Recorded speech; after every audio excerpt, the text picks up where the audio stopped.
আসসালামু আলাইকুম বন্ধুরা, সবাই কেমন আছেন? আশা করি সবাই ভালো আছেন। আমি আলহামদুলিল্লাহ ভালো আছি।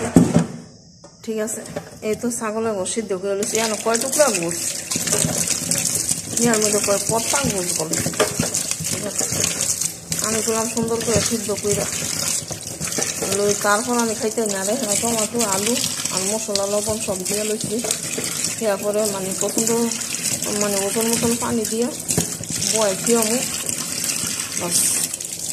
আর এনে ধরেন 4 ভিজা দিয়েছি, এই তো পানি দিয়ে দিতেছি। ঠিক আছে, আর মশলা তো সব দিয়ে দিছি।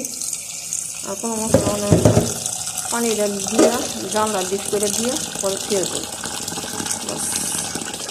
আর কোনো সমস্যা হয়নি। এই তো এখন সব কিছু দিয়ে দিলাম, লবণ সব দিয়ে দিছি। এই যে মশলা বাইয়া উঠছে উপরে। আমি বললাম জীবনও ছাগলের গোছ এমনি লাড়ি না, কিন্তু আমি যখন দেখানে নাড়ছি। আমি বললাম ছাগলের গোছ একদম আমার না পছন্দ, আর আমি গন্ধ শুনতে পারি না।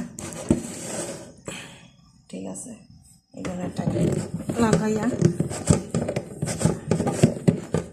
এটা এখন দিয়ে আমি বয়া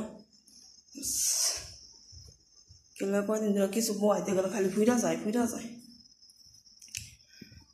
আজকে জানলার ট্রেনে কমাই দিয়ে বয়াইতে যেত 1-1.5 ঘন্টার ব্যাপার সেপার। জানলা কমাই দিয়ে বয়াইলে সুন্দর মতন আর পানি শুকাই গেল। কি পরিমাণ রোদ বাহিরে, আর যে গরমের ঠেলায় বাঁচা যায় না। ঠিক আছে, পানি কইরা তো চুলা দাদা 12টা বেজে গেছে। এই তো দিয়ে দিলাম আজকে ছোলা মশলা।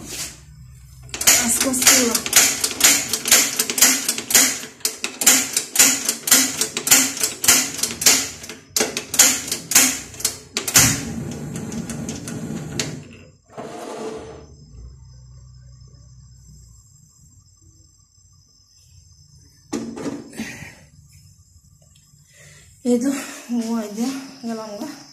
ঠিক আছে,